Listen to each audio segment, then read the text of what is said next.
ಹೆಂಗಾಗ್ಯದ ಪರಿಸ್ಥಿತಿ ನಂದು ಹಂಗಾಗ್ಬಾರ್ದು. ತುಕಾರಾಮ್ ಮಹಾರಾಜರು ಅಂತೇಳಿ ಬರೋತತ್ ಕುಂತೀರಿ. ಮಧ್ಯರಾತ್ರಿ 12 ಗಂಟೆ ಕೊರಳಗ ವೀಣ ಹಾಕಿದ್ರು. ನಮ್ಮದ ಹೆಂಗ್ ಹೆಂಚಗೇರಿ ಮಠ ಸಪ್ತಾಹ ನಡೀತು. 1000 ಜನ ಕುಂತಿತ್ತು ಮುಂದೆ. ತುಕಾರಾಮ್ ಮಹಾರಾಜರು 12 ಗಂಟೆಗೆ ವೀಣ ಹಾಕೊಂಡು ವಿಠಲ ವಿಠಲ ವಿಠಲ ವಿಠಲ ವಿಠಲ ವಿಠಲ ವಿಠಲ ವಿಠಲ ಅಂತೇಳಿ ಅವಂಗ್ ಹೇಳ್ತಾ ಇದ್ರು. ಬೆಳಗಿನ 4 ಗಂಟೆಗೆ ಕಣ್ಣು ಮುಚ್ಚಿದ್ರಲ್ಲ, ಕಣ್ಣು ತೆಗೆದ್ರ 4 ಗಂಟೆಗೆ 10,000 ಮಂದಿ ಇರಲಿಲ್ಲ, ಒಬ್ಬ ಕುಂತಿದ್ದ ಎದುರಿಗೆ. ಅವಾಗ ತುಕಾರಾಮ್ ಮಹಾರಾಜರಂದ್ರು ಕುಂತಿ ನಾನು ಅಭಂಗ್ ಕೇಳಕ್ ಬಹಳ ಖುಷಿ ಆಗ್ಯದ, ಆತ್ಮ ತೃಪ್ತಿ ಆಗಾಕತ್ತದ ಅಂತಂದಾಗ ಹಂಗಲ್ರಿಪ್ಪ ಅಂದವ. ಅವರೆಲ್ಲ ನಿಮ್ಗೆ ಏನು ಕೊಟ್ಟಿಲ್ಲ ಅದಕ್ಕೆ ಎದ್ದು ಹೋಗ್ಯಾರ್ರಿ. ನಾ ಯಾಕೆ ಕುಂತೀನ್ರಿ ಅಂದ್ರೆ ನಾನು ವಿಠಲ ವಿಠಲ ಅಂತೇಳಿ ಅಭಂಗ್ ಹೇಳಕತ್ತಿರಲ್ಲ, ಕೊಳ್ಳ ವೀಣ ಹಾಕೊಂಡ ಕಾಲಾಗಸ್ಕೊಂಡು ಕಂಬಳಿ ನಂದೈತಿ ಕೊಟ್ಟಿದ್ರೆ ರಾತ್ರಿನ ಹೋಗ್ತೀನ್ರಿ ಅಂದವ. ನೀವು ಬಿಟ್ಟಾಗ ಹೋಗ್ತೀನ್ರಿ ಅನ್ನೋದು ಆಗಬಾರದು. ನಾ ಏನ್ ಭಾಳ ಮಾತನಾಗಿಲ್ಲ ಹೇಳ್ಯಾರ, ಎಲ್ಲಾರು ವಯಸ್ಸಂಗ ಹೇಳ್ಯಾರ. ಅಧ್ಯಾತ್ಮದ ಬಗ್ಗೆ ಒಂದೆರಡು ಮಾತು ಹೇಳಿ. ಸದ್ಗುರು ಸಮರ್ಥ ಮಾಧವಾನಂದ ಪ್ರಭುಜಿಯವರು ಬಾಲ ಬ್ರಹ್ಮಚಾರಿಗಳು, ಗಟ್ಟಿ ಹೋರಾಟಗಾರರು. ಯಾಕೆ ಇವತ್ತು ನಾಡಿನಾದ್ಯಂತ ಇಂಚಿಗೇರಿ ಮಠವನ್ನ ಸ್ಮರಣೆ ಮಾಡ್ತಾರಂತಂದ್ರ ಸದ್ಗುರು ಸಮರ್ಥ ಮಾಧವಾನಂದ ಪ್ರಭುಜಿಯವರು ಗುರುಗಳು ಗಿರಿಮಲೇಶ್ವರ ಮಹಾರಾಜರು ಆತನಿಗೆ ಬಂದಿದ್ರು. ಸಪ್ತಾಹ ಪ್ರವಚನ ನಡೆದಿತ್ತು. ಆಗಲೇ ಇರ್ತಕ್ಕಂಥವ್ರು ಹೆಂಗ ಜಾತಿಯನ್ನು ಎತ್ತಿ ತರ್ತಿದ್ರಂದ್ರ ಇಂಚಿಗೇರಿ ಮಠದ ಗಿರಿಮಲಪ್ಪ ಮಹಾರಾಜರು ಗಾಣಿಗೇರಿ ಮಣಿತನದವ್ರು. 14 ಜನ ಮಕ್ಕಳು ಇರೋರು. ಇವ್ರು ಹೆಂಗ ಪುರಾಣ ಮಾಡ್ತಾರ, ಪ್ರವಚನ ಮಾಡ್ತಾರ.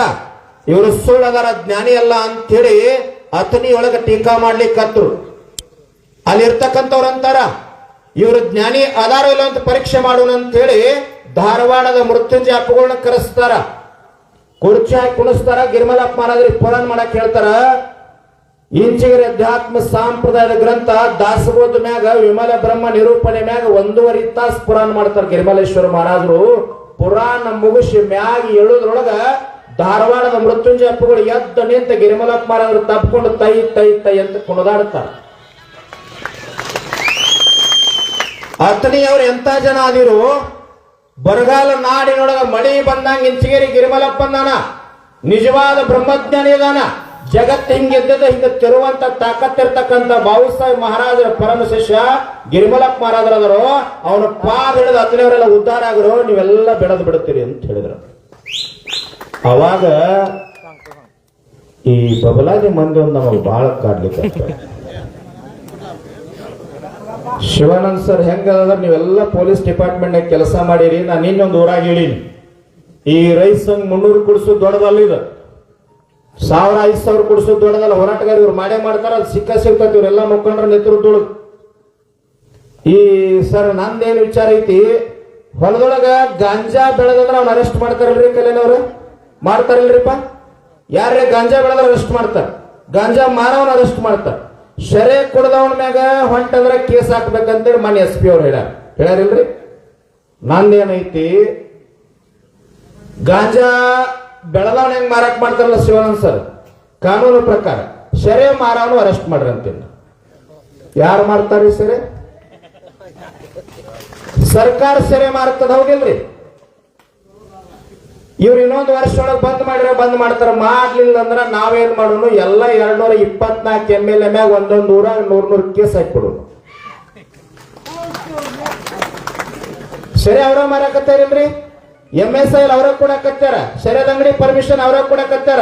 ಮತ್ ಸೆರೆ ಕುಡ್ದು ಹೊಂಟ್ರಂದ್ರೆ ಅರೆಸ್ಟ್ ಮಾಡ್ಬೇಕಂತ. ಯಾರನ್ನ ಅರೆಸ್ಟ್ ಮಾಡೋದ್ರಿ?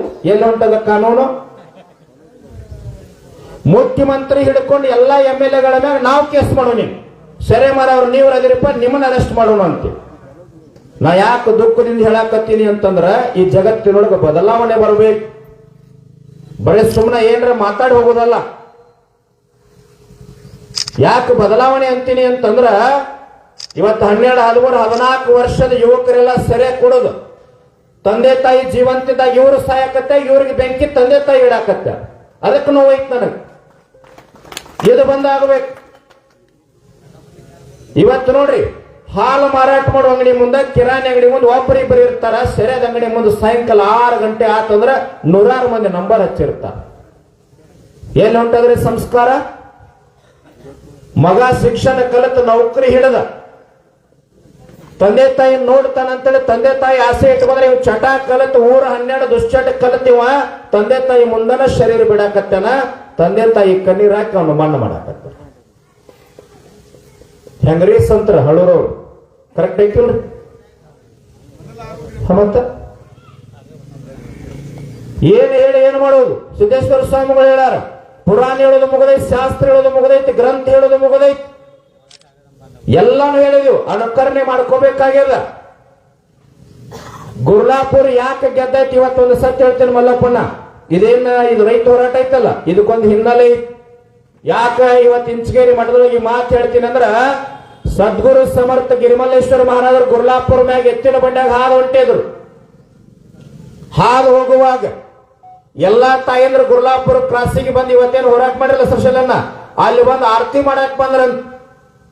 ಅವಾಗ ಗಿರಿಮಲ್ಲೇಶ್ವರ ಮಹಾರಾಜರ ಎತ್ತಿನ ಬಂಡಿ ಒಳಗಿಂದ ಕೆಳಗಿಡದ, ತಾಯಿ ನನಗ ಆರತಿ ಮಾಡಬೇಡ್ರಿ, ಇಲ್ಲೊಂದು ಆರತಿ ಅಂತ ಕೈಯಾಗ ಹಿಡದ ಗುರ್ಲಾಪುರ ಕ್ರಾಸ್ನಾಗ ನಿಂತ ಹಿಂಗ ಆರತಿ ಮಾಡಿದ. ಎಲ್ಲ ಹಸರ ನಾಡ್ ಹಾಕೈತಿ, ಈ ಕ್ರಾಸ್ ಮುಂದೊಂದಿನ ಜಗತ್ತ ಕೀರ್ತಿ ಬೆಳಗ್ತದ ಅಂತ ಹೇಳಿದ್ರಂತ. ಅದಕ್ಕೆ ಗುರ್ಲಾಪುರ ಗೆದ್ದದ. ನಾ ಮಾಡೀನಿ ಶ್ರೀಶೈಲನ್ನ, ಚುಣಪ್ಪಣ್ಣ, ಮಲ್ಲಪ್ಪಣ್ಣನಿಂದ ಗೆದ್ದಿಲ್ಲ. ಇಂಚಗೇರಿ ಮಠದ ಎಲ್ಲಾ ಗುರುಗಳು ಅವತ್ತು ಸಂಕಲ್ಪ ಮಾಡ್ಯಾರ. ಜಗತ್ತಿನ ಎಲ್ಲಾ ಗುರುಗಳ ಆಶೀರ್ವಾದ ಇವ್ರು ಎಲ್ಲರ ಮ್ಯಾಗ ಆಯ್ತದು. ಅದಕ್ಕೆ ಯಾರು ಏನು ಅಳಿಗಾಡಿಸಿರೋ ಸಹಿತ ನಿಮ್ಮನ್ನ ಕೂದಲು ಅಳಿಗಾಡಿಸ್ಲಾಕ ಸಾಧ್ಯ ಆಗಲಿಲ್ಲ. ಅದು ಗುರುವಿನ ತಾಕತ್ತು. ಯಾಕೆ ಮಾಧವಾನಂದರ ಹೆಸರು ನೆನಪು ಮಾಡ್ಕೋಬೇಕು ಅಂತಂದ್ರ, ಬಸವಣ್ಣ ಕಲ್ಯಾಣದೊಳಗೆ ಒಂದೇ ಒಂದು ಅಂತರ್ಜಾತಿ ಮದುವೆ ಮಾಡಿದ್ದ. ಕಲ್ಯಾಣ ಕಟಕರ ಬೀಡಾಗಿ ಹೋಗಿ, ಅದರ ಇಂಚಗೇರಿ ಮಠದ ಸದ್ಗುರು ಸಮರ್ಥ ಬಾಲ ಬ್ರಹ್ಮಚಾರಿ ಮಾಧವಾನಂದ ಪ್ರಭುಜಿಯವರು 32,000 ಅಧಿಕ ಅಂತರ್ಜಾತಿ ಮದುವೆಗಳನ್ನು ಮಾಡಿದ್ರು. ಒಂದು ಡೈವರ್ಸ್ ಇಲ್ಲ. ಒಬ್ರು ಯಾರೋ ಕೇಳಿದ್ರಂತ, ಯಪ್ಪ ಇಷ್ಟೆಲ್ಲ ಮಾಡಿರಿ, ನಿಮ್ಮನಿ ಏನ್ ಸುಟ್ಟಕೊಂಡಿರಿ ಅಂತ ಕೇಳಿದ್ರಂತ. ಹೌದಲ್ಲಪ್ಪ, ಸರಿ ಅದ. ವೀರಶೈವ ಲಿಂಗಾಯತ ಮನೆತನದ ಮಾಧವಾನಂದ ಪ್ರಭುಜಿಯವರು ತಮ್ಮ ಮನೆತನದ ಮೊಮ್ಮಗಳಾಗಿರ್ತಕ್ಕಂಥ ಕಾಳಮ್ಮನನ್ನ ಕರೀತಾರ. ಇಸ್ಲಾಂ ಧರ್ಮದ ಆದಮ್ ಸಾಬ್ ಕೊಟ್ಟು ಮದುವೆ ಮಾಡ್ತಾರ. ಬಹಳ ಜನ ಹೇಳ್ತಾರ, ನಾವ್ ಅಂತರ್ಜಾತಿ ಮದುವೆ ಮಾಡ್ತೀವಿ, ನಾವ್ ಅಂತ ತತ್ವ ಇಂಥ ತತ್ವ ಸಮಾನತೆ ಹಂಗೈತಿ ಹೇಳೋದದ. ರೂಢಿಯೊಳಗೆ ತಂದು ತೋರಿಸಿರ್ತಕ್ಕಂಥ ಜಗತ್ತಿನ ಶ್ರೇಷ್ಠ ಪರಂಪರೆ ಅಂದ್ರೆ ಇಂಚಗೇರಿ ಮಠ ಅದ. ಇವತ್ತು ಸಮಾನತೆ ಬರ್ಬೇಕು, ಸಾಮರಸ್ಯ ಬರ್ಬೇಕು. ಯಾಕ್ರಿ ಇವತ್ತು ಜಾತಿ ಧರ್ಮ ಧರ್ಮ ಅಂತ ಟಿವಿ ಒಳಗೆ ದಿನ ಕೇಳ್ತೀವಿ. ಕಲ್ಯಾಣಿ ಅವ್ರು, ನಾ ಇಂಥ ಧರ್ಮ ಇಂಥ ಜಾತಿ ಒಳಗೆ ಹುಟ್ಟುತ್ತೇನೆ ಅಂತೇಳಿ ಗಿರಿಮಲಪ್ಪ ಅಪ್ಲಿಕೇಶನ್ ಹಾಕೊಂಡು ಹುಟ್ಟಿನ ಇಲ್ಲ. ಸೃಷ್ಟಿ ನಿಯಮ ಐತಿ, ಜನ್ಮ ಐತಿ. ಬರೇ ಧರ್ಮ ಜಾತಿ ಅವ ಹಂಗ ಇವ ಹಿಂಗ, ಅದು ಟೀಕಾ ಇದು ಟೀಕಾ, ಬದುಕು ಹಿಂಗ ಹೊಂಟದ. ಯಾವಾಗ ಎದ್ದು ಹೋಗ್ತದ ಗೊತ್ತಿಲ್ಲ, ಯಾವಾಗ ಬಿದ್ದು ಹೋಗ್ತದ ಗೊತ್ತಿಲ್ಲ, ಯಾವಾಗ ಸೂರ್ಯ ಹೋಗ್ತದ ಗೊತ್ತಿಲ್ಲ, ಯಾವಾಗ ಮಣ್ಣೊಳಗೆ ಕೂಡಿ ಹೋಗ್ತದ ಗೊತ್ತಿಲ್ಲ.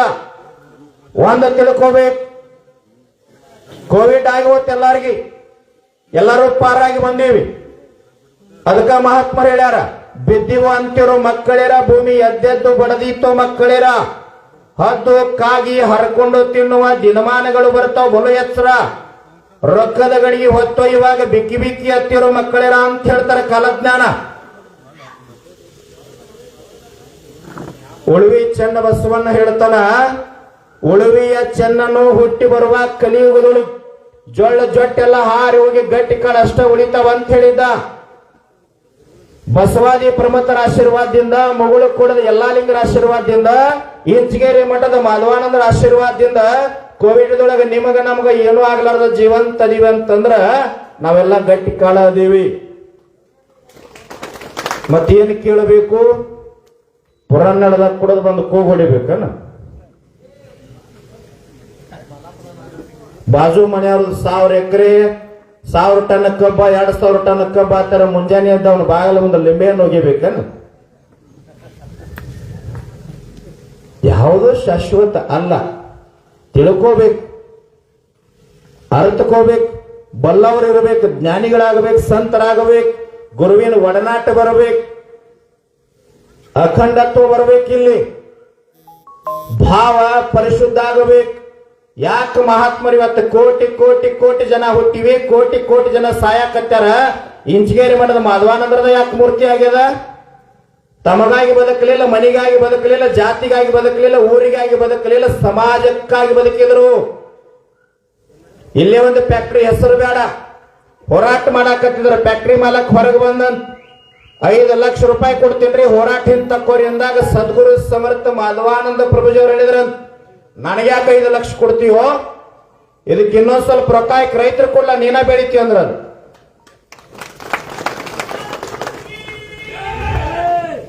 ಇಂಥವ್ರಿಂದ ಇದು ಬೆಳೆದೈತಿ ಮಾಧವಾನಂದರಿಂದ ರೊಕ್ಕ ಮುಟ್ಟತನದ ಯಾಕೆ ಗಟ್ಟಿ ಆಗ್ರಿ ಅಂತೀನಿ ಅಂದ್ರ ನಾನು ಅಧ್ಯಕ್ಷರಿಗೆ ಮಲ್ಲಪ್ಪನ ಹೇಳುತ್ತಿದ್ದೆ ಗುರ್ಲಾಪುರದಾಗ ಹೋರಾಟ ಮಾಡುವಾಗ ಹೆಣ ಹೋದ್ರ ಹೋಗಲಿ ಸಹಿತ ವಿಧಾನಸೌಧಕ್ಕೆ ಹೋಗಬೇಡ್ರಿ ಕಿಮ್ಮತ್ತು ಕೊಡಂಗಿಲ್ಲ ಅಂತ ಹೇಳ್ತೀನಿ ಯಾಕಂದ್ರ ಎಷ್ಟೋ ಸಾರಿ ಹೋಗಿವಿ ರೈತ ಕಿಮ್ಮತ್ತಿಲ್ಲ ಕೆಲವು ಜನ ಜ್ಞಾನ ಇರದೇ ಇರ್ತಕ್ಕಂಥ ಒಳಗ ಅಧಿಕಾರಿಗಳು ನಾಚಿಕ್ ಬರ್ಬೇಕು ಅವ್ರಿಗೆಲ್ಲ ಟವಲ್ ತೆಗೆದು ಒಳಗ್ ಬರ್ರಿ ಅಂತಾರ ಯಾಕ್ರಿ ಮಲ್ಲಪ್ಪಣ್ಣ 2-3 ಸಾರಿ ಅಂದಾರ ನನಗೆ ಯಾವ ಟವಲ್ ತೆಗಿಯಲ್ಲ ನಿನ್ನ ಟೋಪಿಗೆ ತೆಗೆದು ಹೊರಗಿಟ್ಟು ಅವಾಗ ಬರ್ತನ ಅಂತ ಹೇಳಿಲ್ಲ ಯಾಕ್ರಿ ಜಗತ್ತಿಗೆ ಅನ್ನ ಹಾಕಿದಂತವ್ರು ನಾವೆಲ್ಲ ಧರ್ಮ ಇಲ್ಲ ಜಾತಿ ಇಲ್ಲ ಪಂಥ ಇಲ್ಲ ಪಕ್ಷ ಇಲ್ಲ ಮೇಲಿಲ್ಲ ಕೆಳಿಲ್ಲ ರಾಷ್ಟ್ರಪತಿ ಹಿಡ್ಕೊಂಡು ಸಣ್ಣ ಅಧಿಕಾರಿ ಮಠ ಇವರಿಗೆಲ್ಲ ಅನ್ನ ಹಾಕಿ ಜೀವಂತ ಇಟ್ಟಿರ್ತಕ್ಕಂಥವ್ರು ನಾವೆಲ್ಲ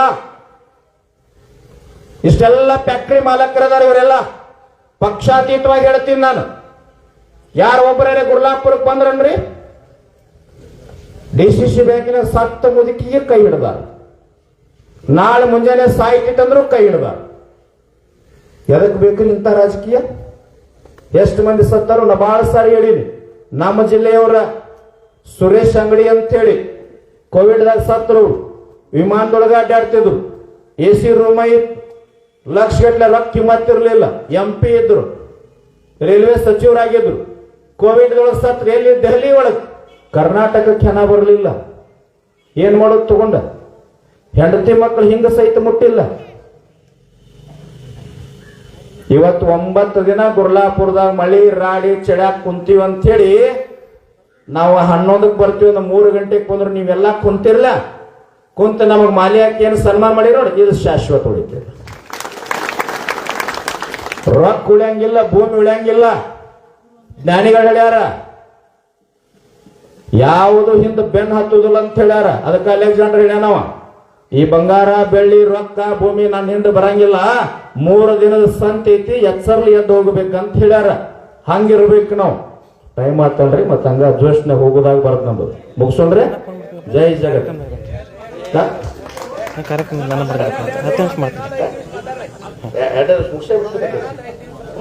ಸಾಕ್ ಈಗ ಎಲ್ಲ ಹೋರಾಟ ನಿಮ್ಮಲ್ಲಿ ಯಾರೋ ಹಿಂದೆ ಯುವಕರು ಶಶಿಕಾಂತ್ ಗುರುಜಿಗೆ ಜೈ ಅಂದ್ರಿ ನಿಮಗೊಂದು ವಿನಂತಿ ಮಾಡ್ಕೋತೀನಿ ನಾವು ಅತನಿಯಿಂದ ಬೆಳಗಾವಿ ಮಠ ಮುಂದಿನ ಡಿಸೆಂಬರ್ ಒಂದು ಪಾದಯಾತ್ರೆ ಮಾಡೋರು ಇದೀವಿ ಇವರೆಲ್ಲ ಮುಖಂಡರ ನೇತೃತ್ವದೊಳಗೆ ಇಲ್ಲ ಹೊಲ ನೋಡುತ್ತಮ್ಮ ಇರ್ಲಿ ಪಾದಯಾತ್ರೆ ಜೋರದ ಯಾವ್ದಕ್ ಮಾಡಕತ್ತೀವಿ ಅಂತಂದ್ರ ಕಬ್ಬಿಗೆ 5,000 ಕೊಡ್ಬೇಕು ಒಂದೇದು ಎರಡನೇದು ಬೀದರ್ ಇರ್ಲಿ ಬಿಡ್ರಿ ಇಲ್ಲಿ ತಮ್ಮ ಅವ್ರಿಗಿಂತ ಹೆಚ್ಚು ನಿಮ್ಮದು ಆಗ್ತೈತಲ್ಲಪ್ಪ ಅವ್ ಮಾತಾಡ್ಲಿ ಬಿಡಿಲ್ಲ ಒಂದ್ ಜೋಶ್ದಾಗ ಹೋಗ್ತಿರ್ತ ಹೋಗ್ಲಿ ಅದು ಅವ್ರದ್ದು ಸೌಂಡ್ ನಮ್ಮದು ಜಾಸ್ತಿ ಅದು ಕೇಳಲ್ಲ ಎರಡನೇದು ಬೀದರ್ದಿಂದ ಚಾಮರಾಜನಗರ ಮಟ್ಟ ಭತ್ತ ರಾಗಿ ತೆಂಗು ಜೋಳ ಮೆಕ್ಕೆಜೋಳ ದಾಳಿಂಬರಿ ದ್ರಾಕ್ಷಿ ಇವಕ್ಕೆಲ್ಲಕ್ಕೂ ಬೆಂಬಲ ಬೆಲೆ ಸಿಗಬೇಕು ಮೂರನೇದು ಒಂದು ಐತೆ ಮತ್ತ ಸಂಪೂರ್ಣ ಕರ್ನಾಟಕದೊಳಗೆ ಬಾರ್ ಬಂದಾಗಿ ಸಾರಾಯಿ ಬಂದಾಗ ಬರ್ತೀರಿ ಕೈ ಎತ್ತರ ಮ್ಯಾಗ ನೋಡೋನು ಯಾಕೆ ಹೋದ ಕೈ ಎತ್ತವಲ್ಲ ಎತ್ತಲ ಮ್ಯಾಗ ಸಾಯಂಕಾಲ ಐತು ಮತ್ತ ಕೆಲವು ಮಂದಿ ಎತ್ತವಾರಪ್ಪ ಯಾಕೆ ಕಲ್ಯಾಣಿಯವ್ರು ನಿಮ್ ಕೈ ಬರ್ಲಿಲ್ಲ ಯಾಕೆ ಎತ್ರಿ ಎಲ್ಲ ನಮ್ಮ ಮಂದಿ ಐತಿ ಇಲ್ಲಿ ಯಾರೋ ಬೇರೆ ಮಂದಿಲ್ಲ ಎಲ್ಲ ನಮ್ಮದೈ ಇರ್ಲಿ ಒಳ್ಳೇದಾಗ್ಲಿ ಯಾಕೆ ಗಟ್ಟಿ ಆಗ್ಬೇಕಾದ್ರೆ ಗಟ್ಟಿ ಆದ್ರ ದೇವರ ಬೆಟ್ಟಕ್ಕನ 300 ಅಲ್ಲ 3,000 ಕಸುಗಳು ತಾಕತ್ತಿನ ಮ್ಯಾಕ್ ಕುಂತಾರಲ್ಲ ಇವ್ರ ಅತಿ ಕೈತಿ ನೀವು ಸಾಥ್ ಕೊಟ್ರಿ ಅಂತಂದ್ರ 100ಕ್ಕೆ 100 ಆಕೈತಿ 2 ಮಾತು ಹೇಳಿ ನಾನು ಮಾತು ಮುಗಿಸ್ತೀನಿ ಇವತ್ತು ನಿಮ್ಮ ಗ್ರಾಮಕ್ಕೆ ನಾವ್ ಯಾಕೆ ಬಂದೀವಿ ಅಂತಂದ್ರ ಗುರ್ಲಾಪುರ ಹೋರಾಟದೊಳಗೆ ಅತಿ ಹೆಚ್ಚು ರೊಟ್ಟಿ ಕೈಪಲ್ಯ ಅನ್ನ ಪಕ್ಷಾತೀತ ಧರ್ಮಾತೀತವಾಗಿ ನೀವೆಲ್ಲ ರೊಕ್ಕ ಕುಡುದಲ್ಲದ 11 ದಿನ ಬಂದಲ್ಲಿ ಗಟ್ಟಿಯಾಗಿ ನಮ್ಮ ಬೆನ್ನೆಲುಬಾಗಿ ನೀವೆಲ್ಲ ನಿಂತಿರಲ್ಲ ಅದಕ್ಕಾಗಿ ನಾವೆಲ್ಲ ವೇದಿಕೆ ಮುಂದೆ ಯಾಕೆ ನಿಮ್ಮ ಅಪೋಸ್ ಕುಂತೀವಿ ಅಂದ್ರ ಇಟ್ನಾಳ ಗ್ರಾಮದ ಎಲ್ಲಾ ರೈತ ಹಿರಿಯರಿಗೆ ಮನೆಯಾಗಿರ್ತಕ್ಕಂಥ ಎಲ್ಲಾ ತಾಯಂದ್ರ ಪಾದಕ್ಕೆ ಬಿದ್ದ ಹಣಿ ಹಚ್ಚಿ ನಮಸ್ಕಾರ ಹೇಳಿ ಧನ್ಯವಾದ ಹೇಳಕ್ ನಿಮ್ಮ ಊರಿಗೆ ಬಂದೀವಿ ಕೊನೆಯದಾಗಿ ಗಟ್ಟಿ ಆದ್ರೆ ಬೆಕ್ಕಾದ ತಗೋಬಹುದು ಒಂದು ಮಾತೇ ನನ್ನ ಮಾತು ಮುಗಿಸ್ತೀನಿ ಶ್ರೀಶೈಲನ್. ಹಾ ಹಾ ಇನ್ನೊಂದು ಇವ್ರದೊಂದು ವಿಷಯ ಹೇಳ್ತೀನಿ. ಯಾದಗಿರಿ ಜಿಲ್ಲೆಯೊಳಗ ನಿನ್ನೊಬ್ಬ ಹತ್ತಿ ಮಿಲ್ಲಿನ ಮಾಲಕ ರೈತಗೆ ಅವಾಚ್ಯ ಶಬ್ದಗಳಿಂದ ಬೈದಿದ್ದ. ನಮ್ಮ ಅಧ್ಯಕ್ಷರು ನಿನ್ನೆ ಒಂದು ವಿಡಿಯೋ ಮಾಡಿ ಬಿಟ್ಟಿದ್ರು. ಆ ಹತ್ತಿ ಮಿಲ್ ಬಂದ್ ಮಾಡ್ಲಿದಾರ, FIR ಮಾಡದಿದ್ರ ನಾವು 1 ಲಕ್ಷಾಂತರ ಜನ ಅಲ್ಲಿ ಬರ್ತೀವಿ ಅಂತೇಳಿ ಒಂದು ಮಾತಿಗೆ ಇಲ್ಲಿ ನಿಂತು ವಿಡಿಯೋ ಮಾಡಿದ್ದಕ್ಕ ಯಾದಗಿರಿ ಒಳಗ ಹತ್ತಿ ಮಾಲಕನ ಮ್ಯಾಗ FIR ಆಗೈತೆ. ನಾಳೆ ಅಥವಾ ನಾಡ್ದವನ್ನ ಅರೆಸ್ಟ್ ಮಾಡ್ತಾರೆ. ಒಂದು ಮಾತಿಗೆ ನಾನು ಮಾತು ಮುಗಿಸ್ತೇನೆ. ಇಟ್ನಾಳದಂತ ಗ್ರಾಮ ಅದು ಬಹಳ ದೊಡ್ಡ ಗ್ರಾಮ. ರಾತ್ರಿ 12 ಗಂಟೆಗೆ ಊರಾಗ ಹುಲಿ ಬಂತು. ಹುಲಿ ಬಂದಾಗ ಬಹಳ ದೊಡ್ಡ ವ್ಯಕ್ತಿ ಇದ್ದವ. ಮನೆಗೆ ಹೋದ, ಹೆಂಡತಿಗೆ ಹಿಡದ ಬಂದೂಕ್ ತಗತ್ತಾ ಹುಲಿ ಕೊಂದು ಬರ್ತೀನಿ ಅಂದ. ಹೆಂಡತಿ ಖುಷಿ ಆದ. ಯಾಕಂದ್ರ ನನ್ನ ಗಂಡ 20 ವರ್ಷ ಬಂದೂಕ್ ಪರ್ಮಿಷನ್ ಇತ್ತು, ಒಂದು ಇಲಿ ಸಹಿತ ಕೊಂದಿಲ್ಲ, ಇವತ್ತು ಹುಲಿ ಕೊಂತನಂತ ಬಹಳ ಖುಷಿ ಆಯ್ತು ಹೆಂಡತಿಗೆ. ತಡೀರಿ ಅಂದಳು. ಗಾಡಿ ಮ್ಯಾಗ ಇರ್ತಕ್ಕಂತ ಬಂದೂಕ್ ತೆಗೆದು ಗಂಡಕ್ ಕೊಟ್ರು. ತಡೀರಿ ಅಂದ ಒಳಗೆ ಹೋಗಿ ಆರತಿ ತಗೊಂಡು ಬಂದು ಆರತಿ ಮಾಡಿ ಸಿಂಧೂರ್ ಹಚ್ಚಿದ್ರು. ನೀವು ಹೋಗಿ ಹುಲಿ ಕೊಂದು ಬರ್ರಿ, ನಾ ಮೃಷ್ಟಾನ್ನ ಅಡಿಗೆ ಮಾಡ್ತೀನಿ, ನೀವು ಊಟ ಮಾಡ್ತೀನಿ. 3 ತಾಸು ತಾಯಿ ಪಾಪ ಒಳಗೆ ಅಡಿಗೆ ಮನೆಯಾಗ ಹೋಗಿ ಮೃಷ್ಟಾನ್ನ ಹೋಳಿಗೆ ಏನು ಬೇಕೆಲ್ಲ ಮೃಷ್ಟಾನ್ನ ಮಾಡಿ ಗಂಡ ಹುಲಿ ಕೊಂದು ಬರಾಕತ್ತನ. ದಾರಿ ಕಾಯೋಣ ಅಂತ ಅಡಿಗೆ ಮನೆಯಿಂದ ದೊಡ್ಡ ಬಾಗಿಲದು ದ್ವಾರ ಬಾಗಿಲಿಗೆ ಬಂದು ನೋಡ್ಬೇಕಂತ ಬರ್ತಾಳ. ಬಂದೂಕ್ ಹಾಕೊಂಡು ಅಲ್ಲೇ ನಿಂತಿದ್ದೀವಿ, ಹೋಗೇ ಇಲ್ಲ. ಅವಾಗ ಹೆಣ್ಣು ಯಾಕ್ರಿ ಹುಲಿ ಕೊಲ್ಲಕ್ ಹೋಗಿಲ್ಲೇನ್ರಿ ಅಂತಂದಾಗ ಒಂದ ಹುಲಿ ಏನೋ ಧೈರ್ಯದಿಂದ ಕೊಲ್ಲಬೇಕಂತ ಹೊಂಟಿದ್ದೆ, ಆದ್ರೆ ಎದುರು ಮನೆ ನಾಯಿ ಅಲ್ಲಿ ಹೋಗ್ತಾನಂದವ. ಹುಲಿ ಯಾರು, ಇಲಿ ಯಾರು, ನಾಯಿ ಯಾರು? ಇವತ್ತಿನ ಯುವಕರು ನಿನ್ನೆ 12ನೇ ತಾರೀಕು ಸ್ವಾಮಿ ವಿವೇಕಾನಂದರ ಜಯಂತಿ ಆಗ್ಯದ. ನಮ್ಮೊಳಗೆ ಸ್ವಾಮಿ ವಿವೇಕಾನಂದ್ರ ಹೆಂಗ್ ತಯಾರಾಗಬೇಕಾಗ್ಯದ? ಬಿದ್ದಂತವ್ರನ್ನ ಎತ್ತಿದಂತವ್ನು ಸಮಾನತೆಯನ್ನ ಸಾರಿ ರೂಢಿಗಳು ತಂದಿರ್ತಕ್ಕಂಥ ಬಸವಣ್ಣನಂಗ ತಯಾರಾಗಬೇಕಾಗ್ಯದ, ಚೆನ್ನಮ್ಮನಂಗ ತಯಾರಾಗಬೇಕಾಗ್ಯದ, ರಾಯಣ್ಣನಂಗ ತಯಾರಾಗಬೇಕಾಗ್ಯದ. ಅವತ್ತು ಬ್ರಿಟಿಷರೆಲ್ಲರೂ ಓಡಿ ಹೋಗ್ಯಾರ, ಸುಮ್ಮಿದ್ದೀರಿ. ಮತ್ತ ಇವತ್ತು ಬಹಳ ದೊಡ್ಡ ಬ್ರಿಟಿಷರ್ ಅದಾರ ನಮ್ಮಲ್ಲಿ, ಇವ್ರು ನೋಡಿಸ್ಬೇಕಾಗಿತ್ತು. ಸಂಗೊಳ್ಳಿ ರಾಯಣ್ಣನ ಹಿಡಿದು ಕೊಟ್ಟಿರ್ತಕ್ಕಂಥ ಒಂದು ಮನೆತನಕ್ಕೆ 11,000 ಎಕರೆ ಭೂಮಿ ಕೊಟ್ಟಾರ. ಅದನ್ನು ಕಸ್ಕೋಬೇಕಾಗಿಲ್ಲ. ಕಸ್ಕೊಂಡು ಬಿದ್ದಂತವ್ರಿಗೆ, ದೀನ ದಲಿತರಿಗೆ, ಕಾರ್ಮಿಕರಿಗೆ, ಭೂಮಿ ಇರದೇ ಇರ್ತಕ್ಕಂಥ ರೈತರಿಗೆ ಅದು ಇಸು ಕೊಡ್ಬೇಕಾಗ್ಯದ. ಇನ್ನ ಬಹಳ ಹೋರಾಟಗಳದಾವ. ಎಲ್ಲಾನು ಬರೀ ಹೋರಾಟ ಮಾಡಿ ಕಸ್ಕೊಳ್ಳೋದು ನಮ್ಮದಾಗ್ಯದ. ಅದಕ್ಕಾಗಿ ತಾವೆಲ್ಲ ಗಟ್ಟಿಯಾಗ್ರಿ. ಹಿಂಗ ಹೋರಾಟ ಮಾಡ್ಕೊಂತ ಎಲ್ಲಾ ಪಡ್ಕೊಂತ ಸವಲತ್ತಾಗ್ರಿ. ಒಂದ್ ಅಧ್ಯಕ್ಷರು ಕೇಳಿಸ್ಕೊಂಡ್ರು ಇಲ್ಲೋ ಗೊತ್ತಿಲ್ಲ, ಶರೀರ ಹೇಳಿ ಕೇಳಿಸ್ಕೊಂಡ್ರಿ. ಹಾ, ಅದೊಂದು ಗಟ್ಟ. ಯಾಕೆ ಹೇಳಕತ್ತೀವ ಅಂದ್ರೆ ನೋಡ್ರಿ, ಕಾರ್ಯಕ್ರಮ ನಡೆದಿರ್ತದ, ಗದ್ಲಾಗ್ತದ, ಅವ್ರ ಮಂದಿನ ಹೆಚ್ಚಾಗ್ತದ, ನಮ್ಮದ ಕಡಿಮೆ ಆಗಾಕತ್ತದ. ಅದಾಗಬಾರ್ದು. ಎಲ್ಲಾ ಯುವಶಕ್ತಿ ಗಟ್ಟಿ ಆಗ್ರಿ, ರೈತರ ಗಟ್ಟಿ ಆಗ್ರಿ. ಮುಂದಿನ ದಿನಮಾನಗಳು ಅಧ್ಯಾತ್ಮದ ಶಕ್ತಿಯ ಮಾಧವಾನಂದರ ಆಶೀರ್ವಾದದಿಂದ, ಗಿರಿಮಲೇಶ್ವರ ಮಹಾರಾಜರ ಆಶೀರ್ವಾದದಿಂದ, ಎಲ್ಲ ಸದ್ಗುರುಗಳ ಆಶೀರ್ವಾದದಿಂದ ರೈತ ತಾವೆಲ್ಲ ನೇತೃತ್ವ ತಗೊಂಡು ಏನು ಹೋರಾಟಕ್ಕೆ ಹೆಜ್ಜೆ ಇಡ್ತೀರಿ ಅದೆಲ್ಲಾನು ಯಶ ಆಗ್ಲಿ. ರೈತನ ಕಣ್ಣೀರು ಒರೆಸುವಂತ ಕಾಲ ಬರಲಿ. ಬಬಲಾಜಿ ಕಾಲಜ್ಞಾನದ ರೈತ ಬಂಗಾರ ಆಗ್ತದಂತ ಏನೈತಲ್ಲ, ಹಂಗ ರೈತನ ಬಹಳ ಬಂಗಾರ ಆಗಲಿ ಅಂತೇಳಿ ನನ್ನೆರಡು ಮಾತುಗಳನ್ನು ತಮ್ಮೆಲ್ಲರ ಪಾದಕರು.